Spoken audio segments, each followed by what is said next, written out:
우리가 살아있고 건강하면 계절이 변하는 모습과 소리를 들을 수 있다, 그렇게 말합니다. 여러분, 가을이 온 모습과 소리가 보고 들리십니까?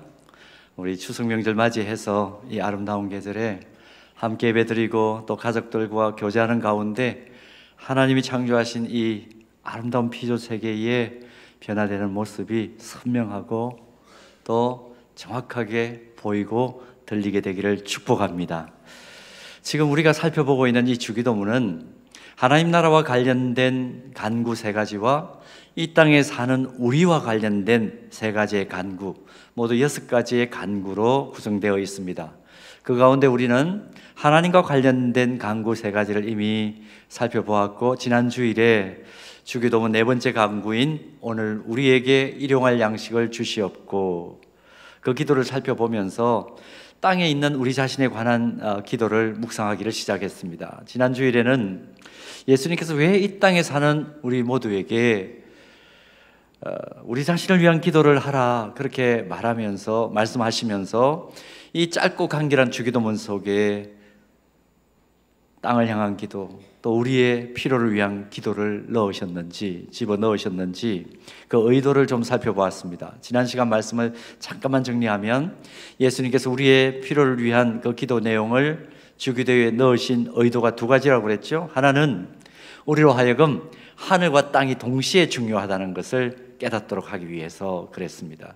그래서 신령한 것을 늘 사모하되 이 땅에 대한 현실 감각도 잊어버리지 않는 그런 균형 감각을 가지는 것이 중요하다, 그 의도로 주기도문 속에 땅을 위한 기도를 넣으셨다, 그렇게 말씀을 드렸습니다. 그리고 또 한 가지는 하늘과 땅의 균형 감각을 가지되, 그러나 우선순위에 있어서는 항상 하늘을 먼저 생각하고 땅을 그 다음에 차선으로 두는 것이 필요하다, 그 말씀을 드렸습니다. 그렇게 할 때에 어떤 결과가 빚어진다고 그랬습니까? 하늘의 신령한 것과 땅의 풍성한 복을 모두 받는 하나님 자녀가 될 것이다 하는 말씀을 나누었습니다. 자, 이런 지난주에 나눈 말씀을 이해하면서 오늘 우리에게 일용할 양식을 주시었고, 이 기도가 구체적으로 무엇을 의미하는지를 우리 좀 살펴보기를 원합니다. 자, 이 기도가 의미하는 바가 뭘까요? 오늘 우리에게 일용할 양식을 주시었고, 이 기도가 의미하는 바는 첫 번째는요, 우리 주님께서 일용할 양식을 구하는 기도를 너희들 드리면서 영적인 생명만이 아니라 이 땅에서 호흡하고 있는 육체의 생명까지도 주권자는 하나님이시다, 이거 잊어버리지 말라는 겁니다. 육체의 생명까지도 내 것이 아니라 하나님께 전적으로 달려있다, 그 신앙 고백을 하도록 하기 위하여 우리에게 오늘 우리의 일용할 양식을 주시었고, 그 기도를 주셨다는 겁니다. 전능하신 하나님, 자비와 긍휼에 풍성하신 은혜의 하나님께서 우리에게 이 땅에 꼭 필요한 양식을 주셔야만 나의 생명이 유지될 수 있습니다, 그 신앙 고백이 오늘 우리에게 일용할 양식을 주시옵고, 그 기도의 의미라는 겁니다. 사람의 생명이 매일 먹는 양식과 직결되어 있다는 것은 만고불변의 진리입니다. 그래서 일용할 양식은 우리 문화의 시각으로, 우리가 살아가는 이 시대의 시각으로 번역을 한다면 밥이라고 해야 옳겠죠. 밥을 먹는 것은 우리의 건강과 또 생명 유지와 직결되어 있지 않습니까? 우리 부모님들이 타지에 가 있거나 군대나 유학을 가 있는 자식들을 염려하면서 늘 하시는 말씀이 뭡니까? 전화 드리면 뭐라고 그랬나요? 그러시나요? 밥은 먹고 다니냐? 그렇게 묻습니다. 아마 추석 기간 동안에 부득이하게 고향에 못 내려가시는 분들 부모님께 안부 인사 올려드리면 뭐라고 물으실까요? 밥은 먹고 다니냐? 근데 우리 어머니는요, 이렇게 말씀하셨어요. 지금 생각해 보니까, 너 기도는 하고 다니냐? 그러셨어요. 우리 서로 만나면 그렇게 인사하지 않습니까? 식사하셨어요? 밥 먹었니? 그 상례적으로 인사를 합니다. 이 모든 인사에는 뭐가 깔려 있습니까? 밥이 곧 생명이다, 일용할 양식을 먹는 것이 생명을 유지하는 것이다, 그 전제가 깔려 있습니다. 근데 중요한 것은 이 생명의 밥을 누가 공급해 주느냐 하는 것입니다. 누가 공급해 줄까요? 사도 바울은 여기에 대한 대답으로 고린도전서 8장 6절 말씀에서 이렇게 대답을 해 줍니다. 고린도전서 8장 6절 말씀, 그러나 우리에게는 한 하나님 곧 아버지가 계시니 만물이 그에게서 났고 우리도 그를 위하여 있고 또한 한 주 예수 그리스도께서 계시니 만물이 그로 말미암고 우리도 그로 말미암아 있느니라. 이 번역도 굉장히 좋은 번역입니다만은 우리가 요즘 참고 성경으로 보고 있는 새한글 성경을 보면 좀 더 의미가 또렷해집니다. 보십시오. 그러나 우리에게 신은 하나님 한 분, 곧 아버지가 계실 뿐입니다. 그분에게서 모든 것이 나옵니다. 우리 자신들이 존재하는 것도 그분을 위해서입니다. 또한 주도 예수 그리스도 한 분뿐입니다. 그분을 통해서 모든 것이 나옵니다. 함께 읽을까요? 우리 자신들이 존재하는 것도 그분을 통해서입니다. 어떤 의미입니까? 이 세상 모든 사람은 하나님이신 예수 그리스도께서 주시는 것을 통해서 비로소 생명을 이어갈 수 있다는 것입니다. 여러분, 아멘으로 화답하실 수 있겠습니까? 아멘. 그러므로 반드시 밥을 먹어야만 살 수 있는 인간의 생명은 하나님께서 일용할 양식, 우리 문화로 말하면 밥을 주시느냐 주시지 않느냐에 따라 그 생명이 연장될 수도 있고 끝장날 수도 있다는 것입니다. 부정할 수가 없습니다. 그래서 하나님을 향해 오늘 우리에게 일용할 양식을 주십시오, 그렇게 기도하는 것은 나의 생명이 전적으로 하나님께 달려 있습니다, 그것을 인정하는 신앙 고백입니다. 오늘 우리에게 일용할 양식을 주시옵고, 그 고백을 할 때 우리는 기억해야 합니다. 하나님, 내 생명이 하나님께 달려 있습니다. 그 신앙 고백을 하는 것이죠. 이렇게 보면 우리 그리스도인들이 일상 속에서 밥을 먹기 전에 늘 일상적으로 감사 기도를 하죠. 그거 요식행위가 아닙니다. 그건 요식행위가 아니에요. 가만히 생각해 보세요.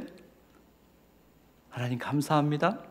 오늘도 내 앞에 먹을 것을 주셔서 감사합니다. 그 고백은 하나님을 향한 절대 의존을 의미하는 거룩한, 가장 거룩한 신앙 고백적 행위요 시간이다.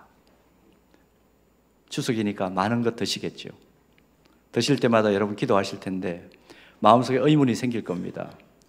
10분 전에 먹을 때 기도했는데 또 디저트로 먹는 이것을 위해서 기도해야 되느냐? 의심하지 말고 기도하세요. 옛날에 공동체 할 때 우리끼리 그런 얘기를 한 적이 많습니다. 신학 대학원생들도 있었고 일반 학교를 다니는 학생들도 있었는데 우리가 공동체 생활을 같이 하니까 그런 논쟁이 있었어요. 저녁 식사를 하고 난 뒤에 간식을 먹습니다. 저녁 식사할 때 누가 대표 기도를 했습니다.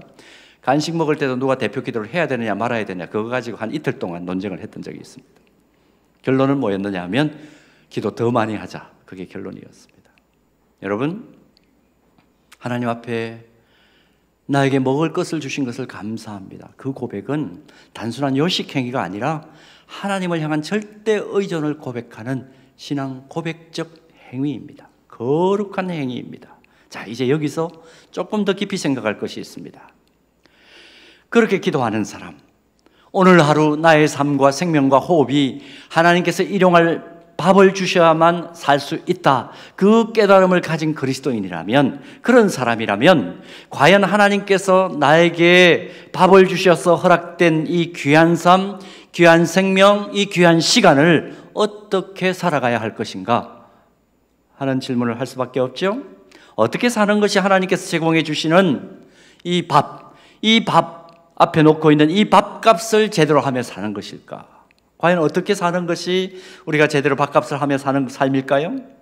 일반적으로 자기의 힘으로 돈 벌어서 그 돈으로 밥을 먹고 산다고 생각하는 세상 사람들, 이렇게 생각합니다. 내가 열심히 일해서 내가 벌어서 내가 밥을 먹고 사는 거니까 내가 개인적인 평안과 풍요를 누리면서 이 밥 먹고 사는 것이, 그게 밥값을 제대로 하는 삶이야, 그렇게 세상 사람들 보통 생각합니다. 시중에 홍수처럼 나오는 자기경영 개발서들 보세요. 접근의 방식만 다를 뿐이지 핵심은 한결같아요. 어떻게 하면 자신의 안락한 삶이 방해받지 않고 이 밥 먹고 좀 더 풍성하고 안정적인 삶을 내 힘으로 얻어낼 것인가, 그게 자기경영 개발서의 핵심이죠. 정말 세상을 이렇게 보면 이치가 그렇습니다. 내 힘으로 잘 먹고 어떻게 하면 잘 살까, 온통 거기에 초점이 맞춰져 있죠. 그래서 경영학자들은 사람들의 이 심리만 잘 꿰뚫으면 어떤 산업도 성공할 수 있다. 그렇게 우리에게 전언합니다. 여러분 과연 그럴까요? 오래전에 자기경영개발서 저자로 잘 알려진 공병호 선생이라는 분이 있습니다. 이분이 공병호의 성경 공부라는 책을 냈습니다. 제가 궁금했어요. 철저한 인본주의자로 알려졌던 분인데 이분이 신앙을 가지게 됐습니다. 책을 보면 개혁신앙적 입장에서는 좀 날카롭게 읽어가면 고개를 갸웃할 수 있는 부분이 좀 들어있습니다만 아무래도 신학을 전공한 분이 아니니까 그럴 수 있죠. 그런데도 불구하고 감동이 있어요. 새겨들을 만한 내용이 참 많습니다. 책의 부제가 이렇게 붙었습니다. 성경에서 답을 찾다 이렇게 붙어 있어요. 다시 일어서는 힘과 지혜, 이런 제목이 붙은 머릿글이 있는데요. 그 머릿글 속에 이런 취지의 내용이 들어있습니다. 참 행복과 참 평화는 자신의 힘과 능력으로 애써 만들어내는 것이 아니라 그저 누리는 것이다. 이렇게 썼어요. 그러면서 또 이렇게 썼습니다. 오랫동안 인본주의자로서 어려운 시대를 살아가는 이들이 문제 해결을 위한 안간힘을 쓸 때 내가 모든 것을 할 수 있다거나 우리가 모든 것을 할 수 있다는 대답을 해왔는데 진정한 행복과 기쁨은 성경에 있다. 반전의 결론을 쓰고 있더라고요. 삶이 변화된 것이죠. 그분이 가졌던 기존의 논리와 또 삶의 방향성이 완전히 뒤바뀐 입장을 발견을 했습니다. 내가 지금 먹고 있는 이 밥은 하나님이 주시지 않으면 먹을 수 없는 밥이고 나 개인의 힘만으로 오늘을 위한 양식을 얻을 수 없다고 생각하는 그리스도인은요, 삶의 태도가 다를 수밖에 없어요. 하나님이 만물이 나의 주인이라는 기독교적 세계관을 전제로 자신의 삶을 꾸려나가는 사람은 한 번밖에 살 수 없는 이 세상에서 내 힘으로 나를 위해 잘 먹고 잘 살다가 죽자는 그런 태도로 욕심 부리며 살지 않습니다. 이것저것 안 되면 또 될 대로 되라는 식으로 그렇게 살지도 않습니다. 그러면 그리스도는 어떻게 살까요? 어떻게 해야 하나님이 주신 밥값을 제대로 하면서 살까? 그 질문을 늘 던집니다. 근데 그 질문에 대한 대답이 오늘 본문에 나와 있어요. 일용할이라는 단어가 그 대답입니다. 지금 우리가 보고 있는 이 성경에 일용할 이렇게 번역된 단어는 헬라어로 에피우시온이라는 단어입니다. 일용할, 에피우시온 이런 단어인데요. 이 단어는 마태복음 6장 11절 여기에 한 번밖에 사용되지 않아요. 문자적인 뜻은 이렇습니다. 오늘 하루의 생존을 위해서 꼭 필요한 만큼, 오늘 하루의 생존을 위해서 꼭 필요한 만큼 그것을 구하며 사는 것이 밥값을 제대로 하며 사는 것이다. 그러므로 우리에게 일용할 양식을 주옵소서 그렇게 기도하는 것은 오늘 하루 우리에게 꼭 필요한 것을 달라는 기도인데 만약에 이 기도가 응답되어 나에게 필요한 것이 주어졌다면 어떻게 사는 것이 정말 행복한 삶이냐? 어떻게 사는 것이 그리스도의 삶이냐? 기억하십시오. 자족하고 감사하는 삶을 사는 것입니다. 오늘 우리에게 일용할 양식을 주시옵고 기도할 때마다 하나님 오늘도 내 삶을 책임져 주셨군요. 그러므로 감사합니다 고백하며 사는 우리 모든 하나님의 백성 되기를 주님의 이름으로 축원합니다. 두 번째로 주님께서 일용할 양식을 구하는 기도를 주기도문에 넣어주신 이유, 두 번째는 세상 사는 동안 물질의 노예가 되지 말고 지혜로운 청지기의 삶을 살도록 하기 위해서 오늘 이 기도를 우리에게 넣어주셨어요. 세상에 많은 종교들이 사람이 득도하기 위해서는 물질을 멀리하고 절제하는 삶을 살아야 된다 그렇게 가르쳐주죠. 의미 있고 좋은 마리오 방식입니다. 그런데 문제는 절제를 지나치게 강조하다가 극단적인 금욕주의로 가버립니다. 그러나 성경은 그렇게 극단적인 절제와 금욕을 요구하면서 세상 모든 것은 필요 없다 그런 이원론을 가르치지도 주장하지도 않습니다. 하나님께서 기대하시는 삶은 물질을 떠나고 단순하게 피하는 삶이 아니라 하나님이 허락하신 이 물질을 제대로 활용하는 청지기의 삶을 살아갈 것을 우리에게 요구합니다. 그래서 하루 동안에 사용할 수 있는 필요한 양식을 주십시오. 이 기도에는 오늘 하루를 살아도 물질에 얽매이고 목을 매는 그런 삶을 살지 말고 물질을 통치하고 다스리는 또 효과적으로 활용하는 청지기로 살라. 그 의미로 주님이 우리에게 이 기도를 주신 겁니다. 근데 여러분 의문이 생기시죠? 하루 동안 우리에게 필요한 양식과 물질은 어느 정도일까? 우리 손안에 잴 수 있는 그 정도일까? 여러분 어느 정도 분량일까요? 우리 각 사람이 체중이 다 다릅니다. 체중이 다르다는 의미는 이 체중을 유지하기 위해서는 먹는 양이 다 다르다는 얘기죠. 필요한 양이 다 다르다는 얘기입니다. 다 다릅니다. 이 분량을 계량적으로 딱 이거다 이렇게 규정하기는 어렵습니다. 그런데 잠언 30장 8절에서 9절 말씀을 보면 청지기 의식을 가진 그리스도인에게 하루 동안 필요한 양식과 물질이 어느 정도인지 그 기준을 알 수 있는 내용이 나옵니다. 8절 곧 헛된 것과 거짓말을 내게서 멀리 하옵시며 나를 가난하게도 마옵시고 부하게도 마옵시고 오직 필요한 양식으로 나를 먹이시옵소서. 9절이 이제 중요한데요, 우리 함께 같이 읽겠습니다. 혹 내가 배 불러서 하나님을 모른다 여호와가 누구냐 할까 하오며 혹 내가 가난하여 도둑질하고 내 하나님의 이름을 욕되게 할까 두려워함이니이다. 하루 동안 한 사람에게 필요한 일용할 양식의 양 어느 정도입니까? 우리 9절을 함께 읽었습니다. 배가 불러서 하나님을 모른다, 하나님이 도대체 누구냐 하는 교만의 죄를 범하지 않는 정도가 청지기인 우리에게 꼭 필요한 하루의 일용할 양식입니다. 또 너무 가난해서 다른 사람이 가진 것을 탐하고 도둑질하고 하나님의 이름을 높여드리지 못하고 욕되게 하지 않을 수 있는 그 정도, 그게 청지기인 우리에게 필요한 양식과 물질의 분량이라는 겁니다. 9천억 가진 부자가 있습니다. 얘기를 들어보니까 자기의 인생의 목표는 1조를 가지는 것이에요. 그러다 보니까 나누고 베풀지를 못합니다. 인생을 살 수밖에 없죠. 여러분, 우리가 가지고 있는 정말 성품을 보면 물질은 거의 언제나 연약한 재성을 가진 사람을 탐욕의 늪에 빠지게 하는 것 같아요. 다 그런 것은 물론 아닙니다만 주기도문에서 우리 주님이 오늘 너에게 필요한 것만큼 기도하라 이 요청을 하신 것은, 이 기도를 하라고 하신 것은 지금 물질을 많이 가지고 있든지 적게 가지고 있든지 물질의 노예가 되지 말고 하나님께서 너에게 위탁한 그 물질을 바르게 다스리고 사용해서 선한 물질의 청지기가 되라, 그 요청을 우리에게 하신 것이, 이것이 오늘 우리에게 일용할 양식을 주시옵고 그 기도의 의미인 것입니다. 웨슬리 목사님이란 분이 성경의 물질관을 이렇게 압축을 했습니다. 가능한 많이 벌어라, 그리고 가능한 많이 저축해라, 그리고 더 나아가서 가능한 많이 나누어라. 이 세상 사는 동안 주님이 나를 청지기로 세우시고 나에게 위탁해 주신 이 물질들 가능한 많이 버십시다. 그리고 가능한 잘 관리해요.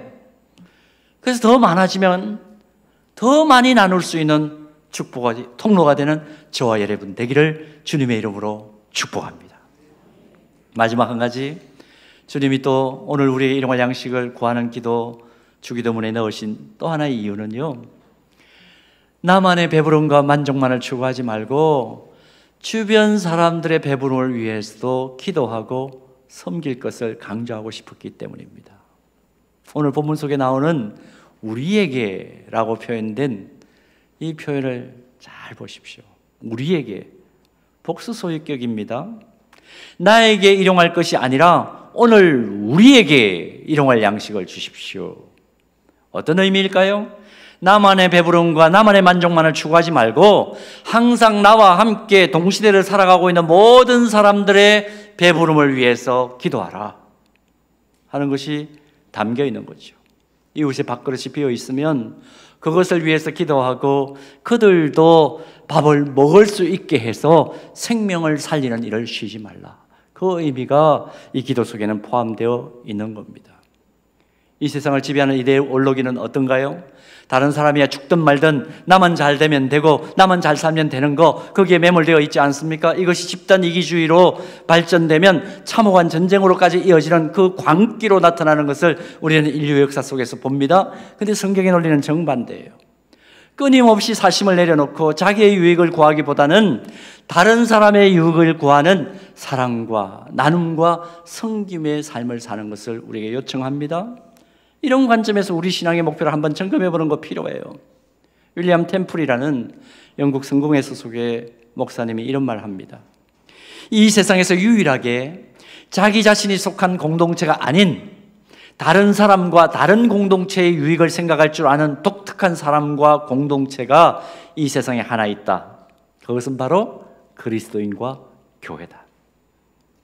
저는 이 말을 이렇게 자주 바꾸어 표현해요. 한번 보여주시겠어요? 이 지구상에서 아무 대가를 바라지 않고 자기 자신과 아무 상관이 없는 사람들을 사랑하고 섬기는 유일한 공동체가 주님의 교회요, 주님의 교회를 구성하고 있는 그리스도인이다.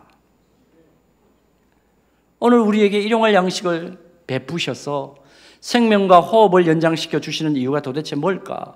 하나님께서 왜 그 일을 하실까?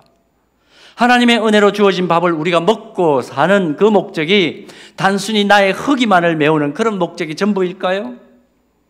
자신의 허기진 배를 채우는 목적만을 가지고 일용할 양식을 넘어서 5,000명분을 혼자 깔고 앉아 먹어 치우는 사람, 그거 끌어안고 먹어 치우는 사람, 똑같이 배가 고파서 밥을 먹지만 밥을 먹으면서 나 자신의 생명을 유지할 뿐만 아니라 주변에 빈 밥그릇을 가지고 힘들어하는 사람들을 밥그릇을 채워주기 위해서 지금 내가 이 밥을 먹고 있다는 그런 목적의식을 가진 사람 같은가요? 인생을 어떻게 사는 사람이 보람있게 사는 것일까요?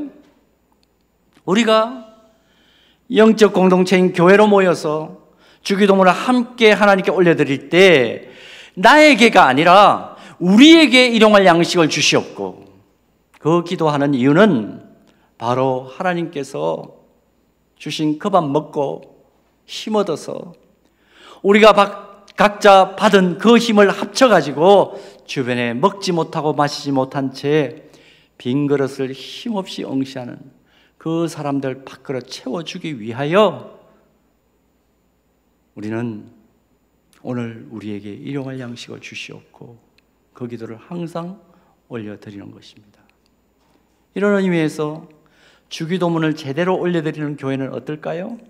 절대로 내적으로만 치우칠 수 없습니다. 자기들의 천국을 만들 이유가 없습니다. 또 만들 수도 없고 만들어서도 안 된다는 깨달음을 가지고 있습니다. 내적으로 교제해요? 잘 교제하십시오. 내적으로 양육받고 훈련받습니까? 잘 훈련받아야 합니다.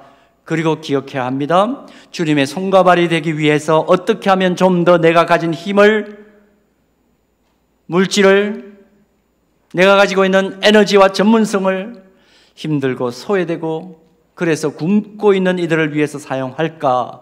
그것을 늘 바라보며 기도하고 섬기며 움직이는 공동체로 서 있을 수밖에 없는 것입니다. 정말 어떤 사람이나 어떤 공동체를 보면요, 5,000명분을 앉아서 깔고 앉아가지고 혼자 먹다 다 못 먹고 그냥 쓰레기통에 버려버리는 그런 공동체가 사람을 봅니다. 그러나 또 어떤 사람이나 공동체를 보면요, 자신이 혼자 먹기에도 적은 것을 나누어서 5,000명을 먹이고도 12광줄이나 남기는 기적을 경험하는 개인이나 공동체가 있어요. 사랑하는 여러분, 이런 은혜가 오늘 저와 여러분들에게 또 우리 교회에 늘 임하고 살아있게 되기를 소원하고 축복합니다. 우리가 올려드리는 기도의 90% 이상이 응답받지 못하는 이유를 어떤 신학자가 이렇게 분석을 했어요. 모두가 다 자기중심적인 기도만 드리고 있기 때문에 하나님께서 응답하실 수가 없다. 그렇게 분석을 했어요. 오늘 우리에게 일용할 양식을 주시옵고, 이 기도는 분명히 나의 모든 필요는 하나님께로부터 온다는 것을 고백하는 개인적인 차원의 의미가 분명히 있습니다. 그러므로 이 기도를 통해서 내 삶 속에 먹을 것, 입을 것에 대해 염려하거나 욕심 내지 말고 늘 하나님의 채워주심을 확신하면서 자족하며 감사하는 삶을 사는 것 우리 개인적으로 필요해요. 그런데 이 기도는 더 깊고 확장된 의미가 있다는 것을 잊지 마시기를 바랍니다. 무엇입니까? 오늘 우리에게 일용할 양식을 주시옵고 이 기도를 하는 사람은 매일 하나님께서 주시는 그 일용할 양식 먹고 힘내서 아직도 먹지 못하고 마시지 못해서 굶어 죽는 사람들, 고통하는 사람들. 세계은행이 정한 빈곤 기준이 하루 $2.15 이하로 사는 사람이라 그렇게 말합니다. 근데 어제 기준을 보니까 세계 전 인구의 6억 7천만 명이 아직까지도 이런 상황 속에 있대요. 멀리 갈 것도 없이 차로 1시간 반 달려가면 도달할 수 있는 곳에 있는 사람들이 지금 그렇게 살고 있는 거죠. 여러분이 이 상황을 직시하고 그들의 빈 그릇을 채워주기 위해서 사랑과 나눔을 실천하는 것, 누구의 책임입니까? 오늘 우리에게 일용할 양식을 주시옵고 기도하는 우리 모두의 책임입니다.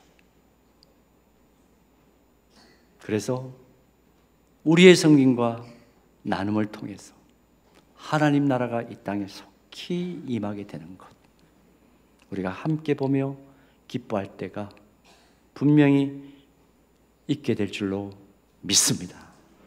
나만 생각하는 것이 아니라 나에게 주신 것들을 잘 관리하고 경영하는 지혜로운 청지기가 되어서 그 힘 가지고 나누고 섬기는 일에 앞장서는 우리를 통하여 하나님 나라가 이 땅에 임하는 놀라운 역사가 펼쳐지는 것 함께 보게 되기를 주님의 이름으로 축원합니다.